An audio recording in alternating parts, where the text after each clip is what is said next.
아십니까? 모세가 시내산에서 하나님 배우고 내려올 때 얼굴에 영광의 광채가 하도 커서 죄송합니다. 교만한 소리를. 하나님의 영광도 제 까만 피부를 가려주시지는 못하는 것 같더라고요. 대신에 이마로 밝게 빛나게 하나님이 제게 역사해 주신 줄로 믿습니다. 예, 그래요. 하나님께 참 많이 혼나고 왔습니다. 예, 교회를 위해서 많이 기도하고 성도님들 위해서 기도하고 내려왔는데 하나님이 제게 그런 마음을 주셨어요. 야, 교회 네 거니? 그러시더라고요. 교회는 내 거야. 교회는 나의 몸이야. 그러시더라고요. 내가 알아서 할 거니까 너는 나만 잘 따라오면 돼. 그렇게 말씀해 주시더라고요. 다 제 책임인 것 같고, 물론 제가 책임지고 또 열심히 수고해야 되는 것은 있지만 하나님이 책임져 주신다는 사실을 너무 잊어버리고 저 혼자 열심히 달려온 것 같더라고요. 예. 그래서 하나님이 많이 위로해 주시고 또 힘 주시고, 하나님이 주인이 되시는 교회이기 때문에 2000년의 시간 동안 수많은 박해와 탄압, 교회의 분열과 위기가 있었음에도 불구하고 이 땅의 교회들이 여전히 자리 잡고 하나님을 찬양하는 것을 보면은 하나님의 교회는 주님 오시는 그날까지 이 땅 위에 견고하게 서 있을 줄로 믿습니다. 우리가 교회가 잘 되기를 바라는 마음으로, 교회가 부흥하기를 바라는 마음으로 염려하고 근심하는 일은 하나님 앞에 기도하고 맡기는 것이, 그것으로 좋게 해야지 우리의 염려로 남아있으면 안 되겠다라는 그런 마음도 하나님이 허락해 주셨습니다. 하나님이 우리에게 주신 이 아름다운 교회를 우리가 더 잘 지켜나가면서, 그러나 하나님의 것임을 잊지 않고, 우리가 오늘 제가 이 말씀의 말미에도 조금 나누겠지만 하나님이 주신 그 공동체로서 서로 격려하고 세워가면서 하나님 나라까지 우리가 함께 가는 그런 믿음의 그런 순례의 승리자가 될 수 있기를 간절히 소망합니다. 그렇습니다. 우리의 인생은 하나님의 나라를 향해 가는 그 순례의 여정이다, 이렇게 말할 수 있습니다. 성경은 그래서 우리에게 우리 인생은 나그네와 같다라고 말하고 있습니다. 세상에 말하는 나그네는 정처 없이 떠돌아다니는 인생입니다. 바람이 불면 바람이 부는 대로, 또 이리 휩쓸리고 저리 휩쓸리면은 그렇게 목적 없이 정처 없이 다니는 것이 나그네 인생이지만, 하나님 안에 그리스도인의 나그네 인생은 조금 다릅니다. 목적지가 분명히 있습니다. 가야 될 방향이 분명히 있는 것이죠. 그렇기 때문에 성경이 말하는 우리 믿음의 나그네 인생은 곧 순례의 여정이다 라고 말할 수가 있습니다. 어디 목적지를 향해서 끊임없이 나아가는 것이죠. 이것을 아주 드라마틱하게 성경에 있는 복음을 잘 담아서 우리에게 이 진리를 가르쳐주고 있는 책이 하나 있습니다. 바로 존 버년의 철로 역정이라는 책입니다. 네, 혹시 이 책을 여러분 읽어보셨습니까?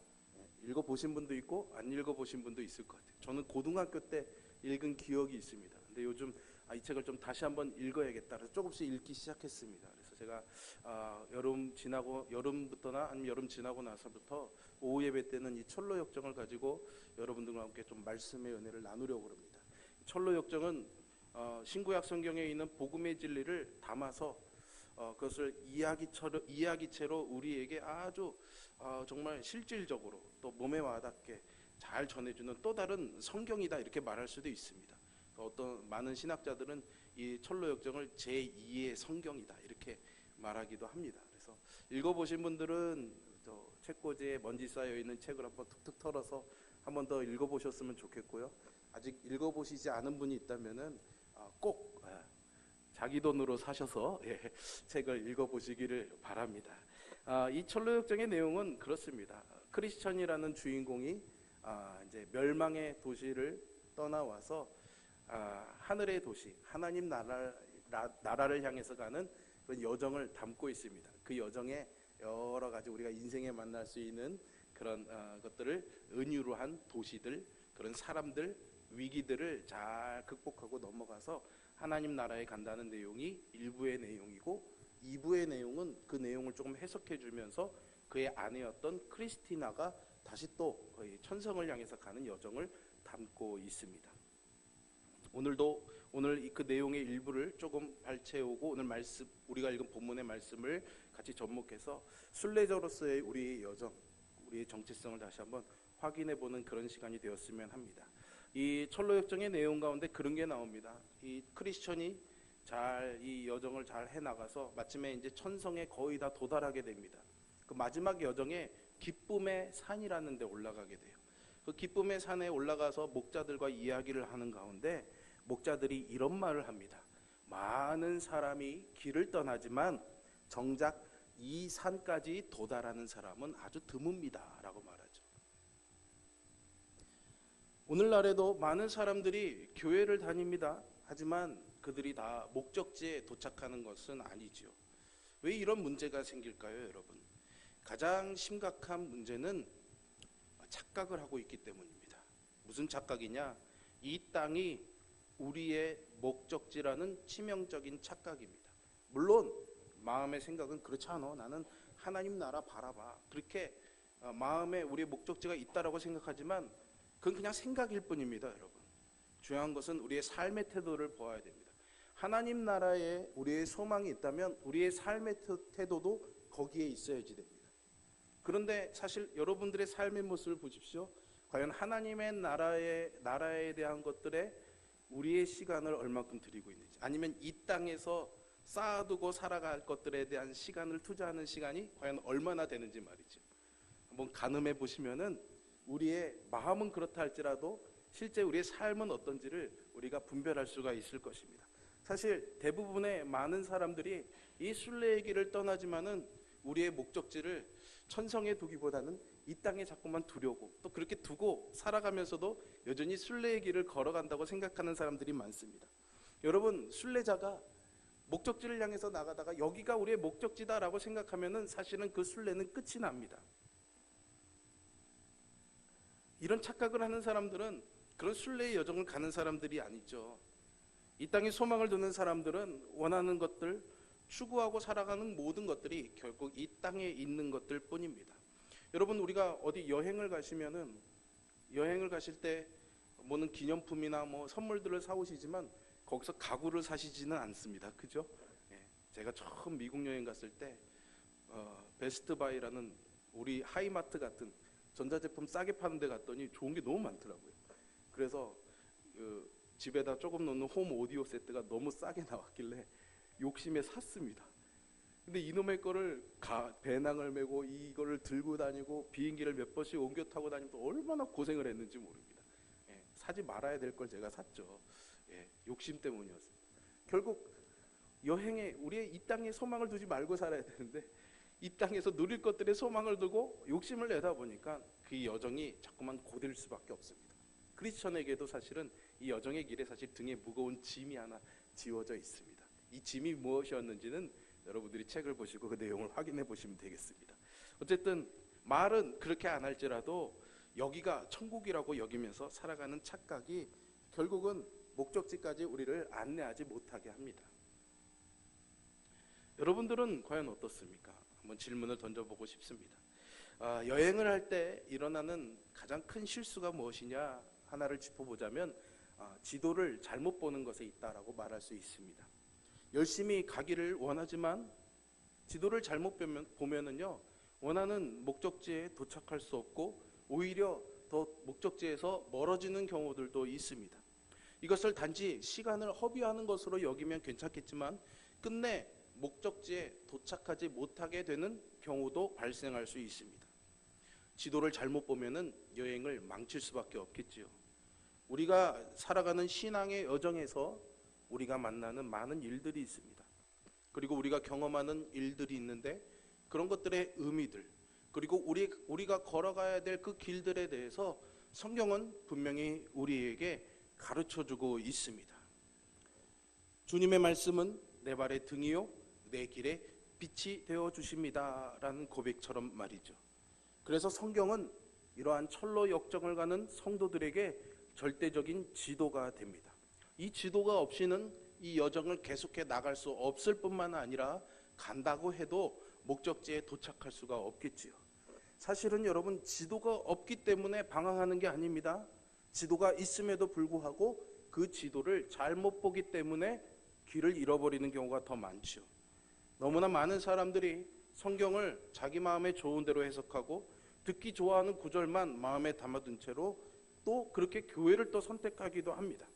귀에 거슬리는 말씀들, 우리에게 자기 십자가를 지라는 주님의 말씀은 듣지 않지요. 잘 이것은 순례자에게 있어서 아주 치명적인 실수가 될 수 있습니다. 우리는 우리에게 들려지는 하나님의 어떠한 말씀이든지 우리의 이 순례의 길을 밝혀주시는 하나님의 인도하심이라는 것을 신뢰하며 기꺼이 그 말씀의 인도하심을 따라 순종해 나가는 그런 순종의 자세가 필요하다, 이렇게 말할 수가 있습니다. 오늘 본문인 시편 107편은 그런 우리의 인생의 형편들을 여러 가지 비유로 묘사해 주고 있습니다. 우리가 지금 4절부터 9절까지 읽었지 않습니까? 이 부분에서는 광야의 길을 걷는 순례자로서의 우리의 인생을 묘사합니다. 그리고 그 뒤에 나오는 10절부터 16절까지의 말씀은 사슬에 묶여져 있는 죄수의 모습으로 그게 우리 인생과 같다라고 설명해 주고 있죠. 또 17절부터 22절까지는 병든 환자의 모습으로 우리의 인생을 묘사해 줍니다. 그리고 마지막으로 23절부터 32절까지는 바다에서 풍랑을 만난 자로서의 우리의 인생을 묘사해 주죠. 이런 상황들은 우리가 순례자로서 인생을 사는 동안 경험할 수 있는 다양한 상황들이고 절박한 상황들이다, 이렇게 말씀을 드릴 수가 있습니다. 광야가 그렇죠. 하나님 외에는 아무런 도움도 바랄 수 없는 곳입니다. 우리는 이곳에서 길을 잃기도 하고 홀로 있는 고독을 경험하기도 합니다. 어디 도움을 얻을 데가 없는 거죠. 목이 마르고 또 줄일 때도 있습니다. 또한 직접 우리가 감옥에 들어갈 일이 없겠지만 또 여러분들이 그러지 않기를 주님의 이름으로 축원합니다. 그렇지만 우리의 마음이, 우리의 삶이 마치 앞뒤 사방이 꽉 막힌 것처럼 답답한 상황들을 만날 때도 있고, 희망이 꺾이고 절망이 닥쳐온 것 같은, 신랄 같은 그런 자유와 소망을 누릴 수 없는 그런 암흑과 같은, 그런 감옥과 같은 상황을 우리가 경험할 수도 있지 않을까요? 병들어서 더 이상 살 소망이 끊어지거나 마음이 약해져서 우울감을 경험할 때도 있습니다. 인생을 고통의 바다에 비유하듯이 우리는 인생이라는 바다에서 일어나는 풍랑으로 인해서 큰 고통을 당할 때도 있습니다. 시편 107편이 말하는 이러한 네 가지 경우 모두 우리들이 인생 가운데, 순례의 여정 가운데 얼마든지 경험할 수 있는 일이죠. 문제는 이 시편의 결론이 있습니다. 이 결론은 43절에 있는데요, 이 여정에서 우리가 하나님의 인자하심을 과연 깨달을 수 있는가 하는 문제이죠. 여러분 43절의 말씀 한번 보세요. 지혜 있는 자들은 이러한 일들을 지켜보고 어떻게 하라고요? 여호와의 인자하심을 깨달으리로다. 아멘. 하나님의 인자하심, 헤세드죠. 그분의 선하심을 배우는 것. 그분이 선하시기에 우리의 이런 고통이 있어도 그 가운데 하나님의 인자하심을 우리가 알 수 있어야 되죠. 이것이 우리의 순례의 여정에서 만나게 되는 어떠한 경험이든지 간에 그 가운데서 얻는 교훈이어야 됩니다. 하나님의 인자하심이죠. 그리고 그것보다 더 가치 있는 일은 없습니다. 특별히 4절과 5절에서 광야 사막길에서 방황하는 순례자의 모습이 아주 사실적으로 그려지고 있습니다. 여러분, 방황한다는 말이 무슨 말입니까? 길을 잃었다는 말이죠. 사막에서 길을 잃었다는 것, 그것은 얼마나 막연한 상황입니까? 거주할 곳도 찾지 못합니다. 물을 먹고 음식을 얻을 수 있는 곳이 없다라는 것이죠. 때로는 우리 인생에서 이런 기본적인 필요를 채움받지 못할 정도로 극한 고통에 처하기도 한다고 성경은 말합니다. 줄이고 목이 말라 육체가 고통스러울 뿐만 아니라 영혼마저도 지쳐서 쓰러질 때가 있는 거죠. 우리의 순례의 길에는 절망의 눈만이 아니라 악한 영과의 싸움들이 곳곳에 놓여져 있습니다. 영적으로, 육적으로 길을 잃은 것과 같은 이런 심정에서 앞길이 하나도 보이지 않는 그런 상황을 만나게 되죠. 단순히 그냥 모든 인생들이 그렇다는 의미가 아닙니다, 여러분. 그리스도인, 즉 이 순례의 길, 멸망의 도시를 빠져나와서 천성을 향해 나가는 이 순례의 길을 걷는 사람들, 즉 그리스도인이죠. 하나님의 백성의 삶이 이렇다라는 겁니다. 여러분들의 삶에 그러한 일들을 만나보신 적이 있죠. 아파서 큰 위기를 경험하신 분들도 있고, 사방이 꽉 막힌 것처럼 해결할 수 없는 문제에 맞닥뜨린 경우들도 있을 것입니다. 어느 누구도 나에게 도움을 줄 수 없는 것 같은 그런 고독을 경험한 적도 있겠죠. 아니, 지금 그런 상황에 계신 분도 있으리라 생각이 됩니다. 우리는 이러한 상황 가운데서 하나님의 인자하심을 배울 수 있어야지 됩니다. 그리고 하나님은 그 인자하심을 우리에게 말씀해주고 계십니다. 보여주고 계십니다, 여러분. 그럼 그 하나님의 인자하심이 무엇일까요? 첫 번째 우리가 질문해 볼 것은 하나님이 왜 굳이 사랑하는 자녀들에게 이러한 고통을 주실까라는 거죠. 왜 이런 큰 싸움들을 허락하실까라는 겁니다. 우리는 오늘 본문에서 하나님이 이러한 일들을 행하시는 데 있어서 분명한 의도를 갖고 계신다라는 것을 한 가지 발견할 수가 있습니다. 6절의 말씀이죠. 6절 앞부분입니다. 이에 그들이 근심 중에 여호와께 부르짖으매라는 거죠. 광야에서 길을 잃고 방황하면서 거주할 성읍을 찾지 못하게 되니까 이 순례자가 해야 되는 일이 뭡니까? 하나님께 부르짖는 것입니다. 13절에서도 그들이 그 환난 중에 여호와께 부르짖으매라고 했고요. 19절과 28절에서도 그들이 그들의 고통 때문에 여호와께 부르짖으매라고 했습니다. 즉 우리 인생의 이런 고통, 순례의 길의 여정이 편하지 않고 고난스럽고 참으로 힘들고 버거운 이유를 최소한 우리가 여기서 한 가지는 발견할 수가 있습니다. 무엇일까요? 하나님께 부르짖게 하기 위함입니다. 하나님의 의도가 아주 분명하게 드러나죠. 그래서 많은 사람들이 정말 하나님 앞에 어려운 일을 만날 때에 부르짖게 됩니다. 여러분, 이 부르짖는다는 의미는 그냥 help me, 도와주세요 하나님, 살려주세요 하나님, 그렇게 외치는 것만으로 끝나지 않습니다. 그냥 기도하는 것만이 아니다라는 거죠. 우리가 그렇게 하나님께 부르짖을 때 사실은 우리가 아무것도 할 수 없을 때입니다. 나의 능력에 불가항력을 느낄 때입니다. 그러니까 그 부르짖음 속에는 나는 이제 아무것도 할 수 없으니 하나님이 내 삶을 붙잡아 주셔야지 됩니다라는 항복의 선언도 담겨져 있는 겁니다. 그러니까 이 부르짖음은 사실은 하나님과 동행하는 삶의 여정으로 들어가는 것이기 때문에 우리에게 아주 중요한 거죠. 우리가 이 땅에서 열심히 정말 고된 일들을 마다하지 않고 살아가는 이유가 있습니다. 경제적인 풍요로움을 위해서, 또 사람들의 어떤 인정과 칭찬, 또 무언가를 남겨놓기 위한 그런 수고가 있는 거죠. 그런데 사실은 우리가 잘 생각해 보면 그것이 전부가 아니라는 것을 쉽게 알 수 있습니다. 사실 우리를 만족하게 하는 것은 그런 개인적인 추구들을 채워가는 것이 아니라 사람과 함께 누리는 행복한 관계에 있기 때문이죠. 그래서 부부관계가 중요하고 가정이 중요한 것입니다. 그러나 하나님의 형상으로 지음받은 우리의 정체성에 대한 믿음이 분명한 사람들은 단지 인간의 행복을 좌우하는 것이 사람과 사람 사이의 관계 안에서 충족될 수 없다라는 것을 압니다. 왜 그렇습니까? 우리가 하나님의 형상으로 지음받았기 때문이죠. 그러니까 우리의 완전함은, 우리의 충만함은 사실은 하나님에게 있는 겁니다. 그렇기 때문에 하나님과의 관계 속에서 우리는 그 충만함과 완전함을 누릴 수가 있는 거죠. 그런데 안타깝게도 우리가 이 사실을 성경을 통해 알고 있음에도 불구하고 우리 안에 이런 빈곤의 문제, 공허함의 문제, 절망의 문제에 맞닥뜨리게 될 때에 그것을 완전하게 채워주실 하나님께 나아가지 못합니다. 하나님께 부르짖지 못하죠. 어떻게든 하나님께 부르짖지 않고 내 힘으로, 내 능력으로 방법을 찾아서 넘어가 보려고 애쓰고 안간힘을 씁니다. 여러분, 왜 그럴까요? 하나님 앞에 나아가기 두렵기 때문입니다. 죄의 문제 때문이죠. 여러분, 그렇지 않습니까? 사람과 사람 사이의 관계에서도 이것이 아주 쉽게 드러납니다.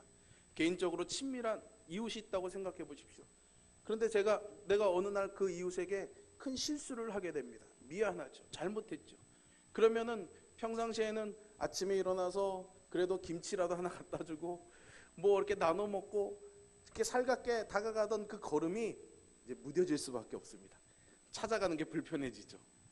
가능하면은 문 밖을 나설 때 그 사람이 앞에 나와 있나 안 있나 살펴보고 없는 시간을 피해서 자꾸만 다니려고 그러게 됩니다. 그게 뭡니까? 죄의 문제입니다. 죄의 문제. 하나님과 우리 사이의 죄의 문제가 우리가 하나님 앞에 나아가는 길에 거치는 돌이 되고 만 것이죠. 그런데 하나님의 사랑은 참 놀랍습니다. 그런 우리를 하나님이 끌어들이시는 거예요. 끌어들이시는 거예요. 우리가 도저히 하나님 앞에 나오지 않고는 견딜 수 없는 상황으로 우리를 몰아가시는 거예요. 왜? 하나님 앞으로 나오도록 하시기 위해서, 부르짖도록 하시기 위해서, 그래서 우리에게 이 광야 사막길에 서 있는 경험을 허락해 주시는 거죠. C.S. 루이스라는 아주 유명한 영국의 기독교 작가가 있습니다. 이분이 한 말 중에 이런 부분에 관한 재미있는 표현이 하나 있는데 뭐냐면, 하나님이 고통이라는 메가폰으로 우리에게 소리 지르고 계신다라는 거예요. 고통! 그렇게 우리를 부르신다는 거예요. 우리가 사실은 그런 인생의 어려운 문제들에 직면해서 하나님께 부르짖기 전에 뭐예요? 하나님이 이 고통이라는 메가폰으로 우리를 부르고 계시는 일이 먼저 있다라는 겁니다, 여러분. 물론 하나님은 언제나 우리에게 말씀하십니다. 그런데 우리는 사실은 우리의 자신으로부터 나오는 많은 생각들, 나의 가치관, 나의 기준들로 인해서 사실은 이 하나님의 음성을 잘 듣지 못할 때가 많이 있습니다. 그러니까 하나님이 우리를 고통 가운데 푹 담그셔서 우리 속에 솟아나는 그런 생각들, 가치관, 가능성들을 다 잠잠하게 만드신 이후에 하나님의 음성을 듣게끔 만드시는 거죠. 그리고 말씀하십니다. 나와 함께 가자. 내가 함께 해줄게. 말씀해 주시는 겁니다.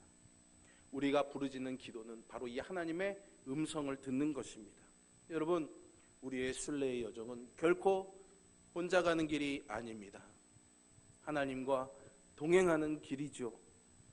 그래서 우리로 하여금 그 동행이 멈춰지지 않도록 기도하게 하시려고 주시는 이 고통은 하나님의 인자하심의 증거가 됩니다. 이것이 우리가 첫 번째 배우는 하나님의 인자하심입니다. 하나님의 인자하심은 여기에서 멈추지 않습니다, 여러분. 하나님은 그 부르짖음을 들으시고 우리를 이 고통에서 건지실 뿐만 아니라 우리를 바른 길로 인도하셔서 거주할 성읍을 찾아 이르게 하십니다. 하나님과 함께하는 인생은 그래서 반드시 그 목적지에 이르게 됩니다.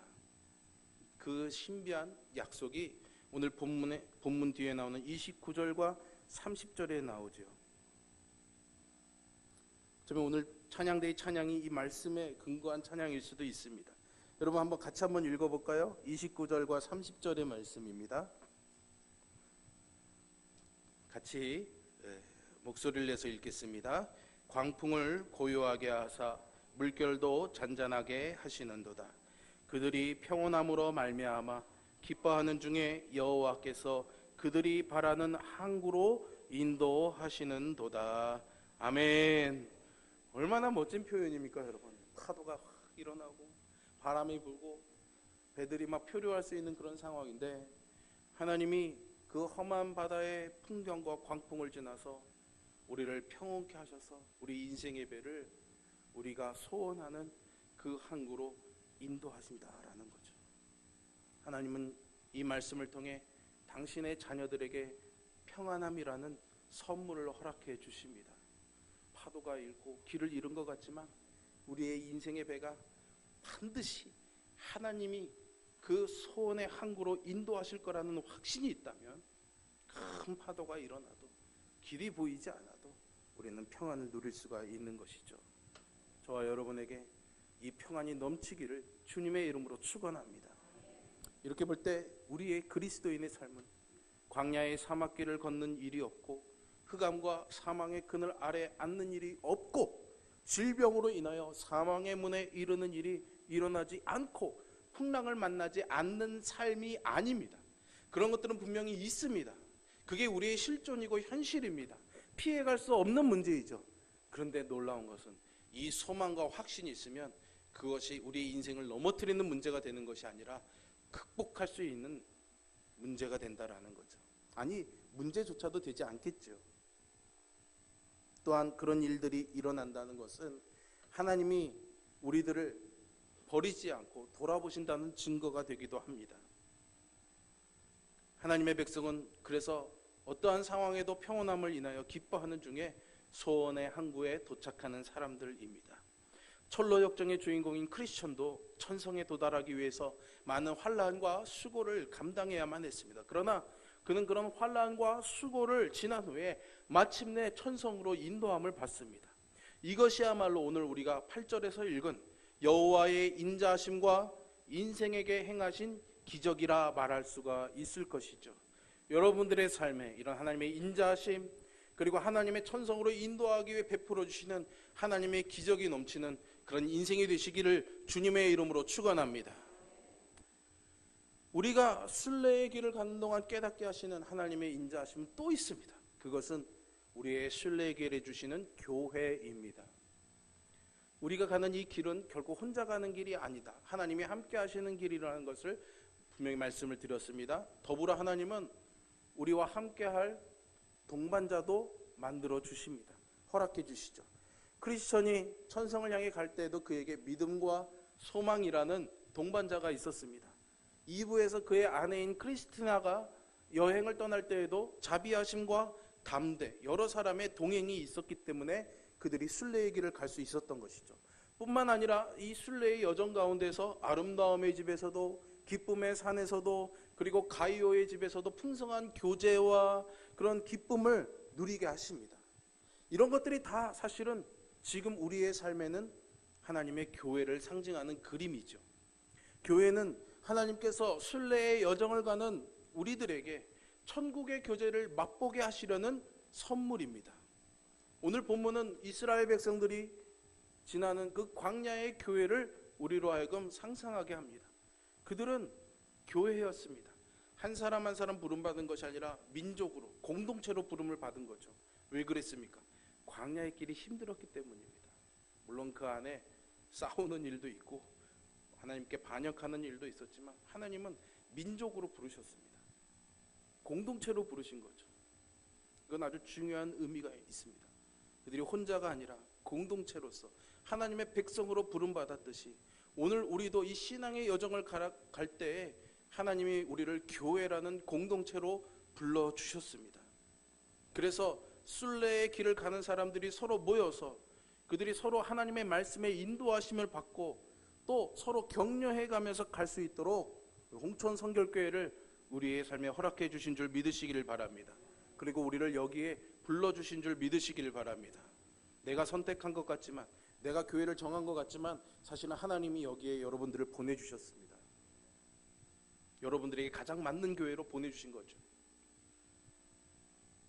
그리고 우리는 이 공동체 안에서 하나님의 말씀에 인도하심을 받습니다. 그리고 그 길을 가게 되는 거죠. 그래서 우리가 하나님이 허락해 주신 그 평온함으로 인해 기뻐하는 중에 소원의 항구에 이르게 하실 것입니다. 여러분,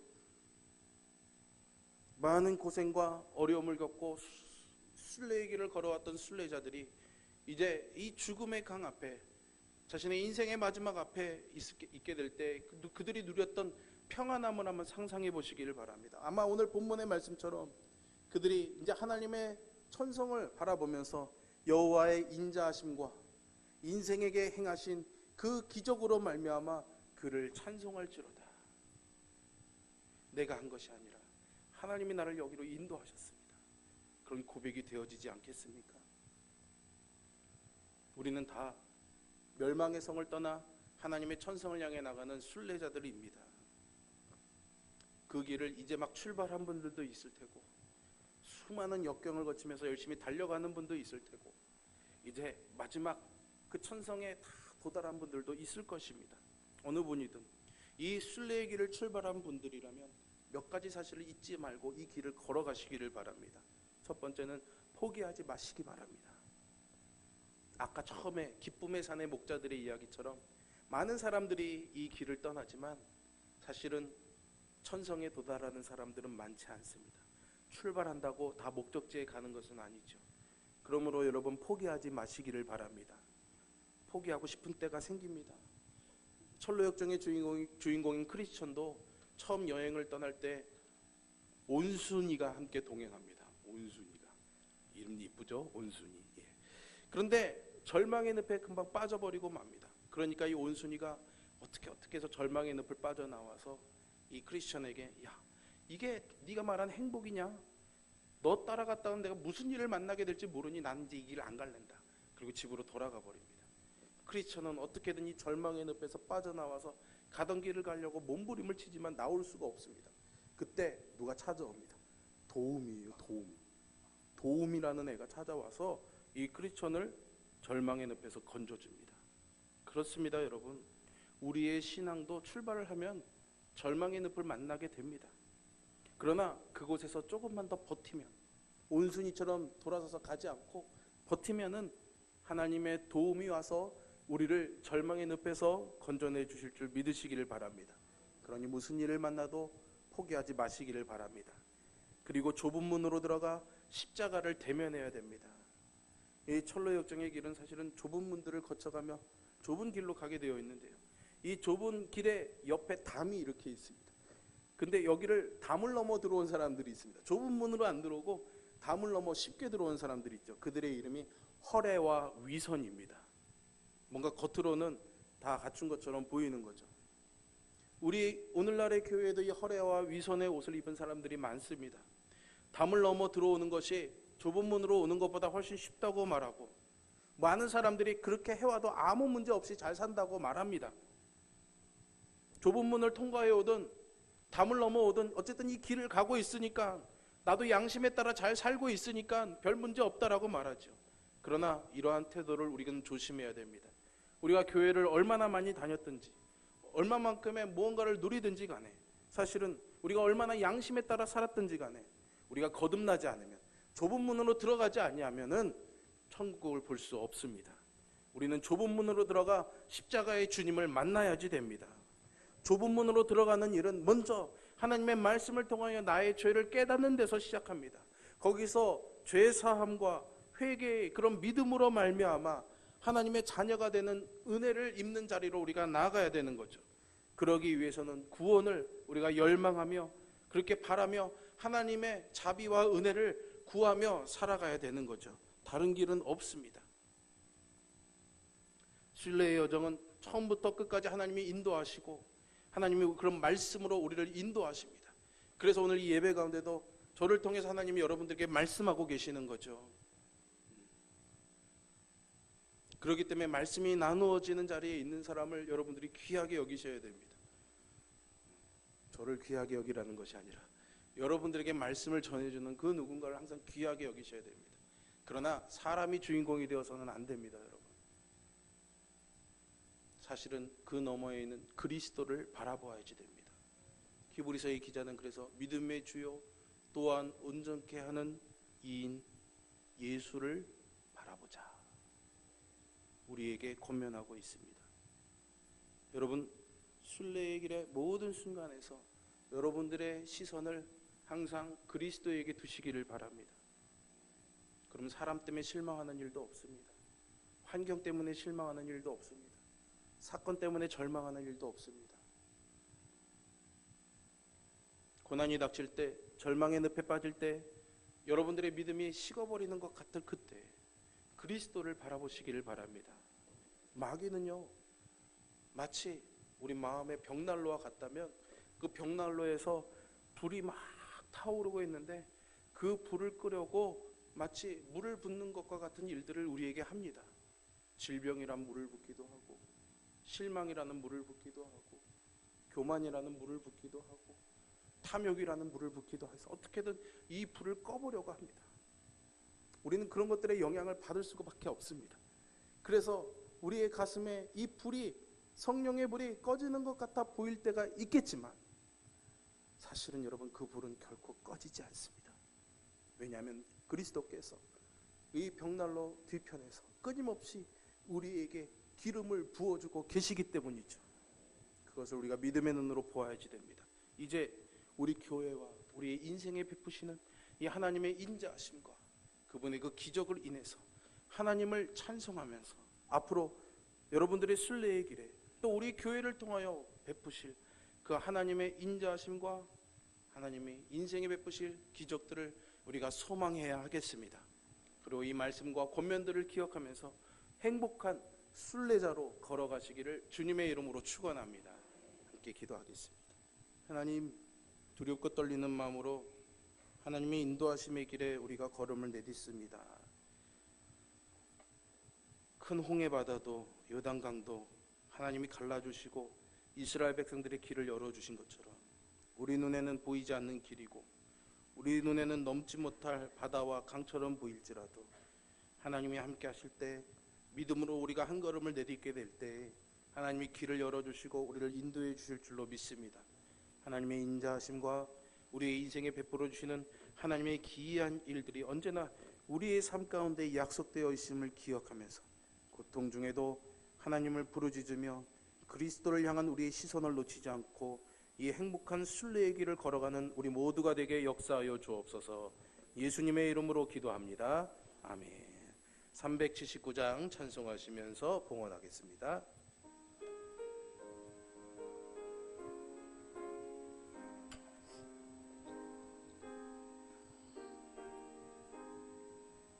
내 갈 길 멀고 밤은 깊은데 빛 되신